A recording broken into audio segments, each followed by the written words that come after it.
İsrafil Məmmədov 35 ildir poçtalyon kimi fəaliyyət göstərir. Uzun illər məktub var, məktub deyərək küçəbə-küçə, məhəllə-bə-məhəllə dolaşıb. Hamının sevimli, əziz, arzulanan qonağı olub. Ancaq bugün İsrafil dayı insanların diqqət və qayğısından, ən əsası isə sevgisindən xeyli kənarda qalıb.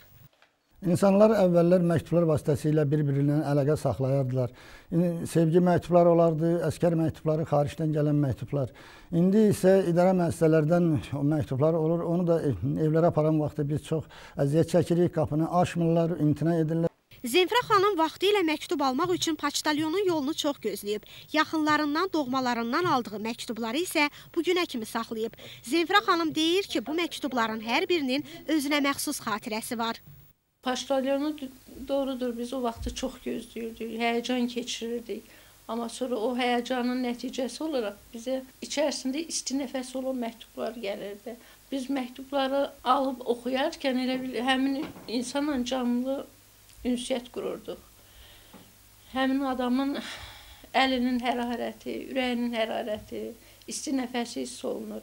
Canlı söhbət eləyən kimi sən onunla ünsiyyət qurursan. Digər müsahibimiz Fərid Hacıyev isə gəncdir. O hesab edir ki, internetin inkişafı və mobil rabitənin yaranmasından sonra hər hansı məlumatı əl ilə kağıza yazaraq lazım olan ünvana göndərənlər demək olar ki, qalmayıb. 20-ci əsrdir, informasiya və texnologiya əsridir.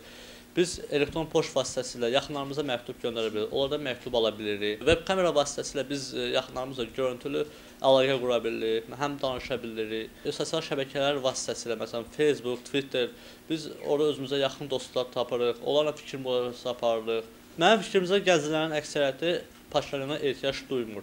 Şəhər sakini Hörmət Məhərrəmovun fikrincə, poçtalyon peşəsinin kölgəyə çəkilməsinin səbəbkarları elə vətəndaşlardır. Mən elə hesab edirəm ki, yəni biz özümüz gedib fərdi qaydada yazılsaq, qəzet jurnallara, məktublaşsaq qohum-əqrəba ilə, dost-tanışla, onda poçtalyonlar bugünkü gündə gündəmə gələr, poçtalyonların fəaliyyətləri də genişlənər və əhatəli olar. Mingəçevir şəhər mətbuat yayımı şöbəsindən bildirdilər ki, bugünə kimi 45 idarə və müəssisə qəzet və jurnallara abunə yazılıb. Fərdi qaydada isə abunə olan yoxdur.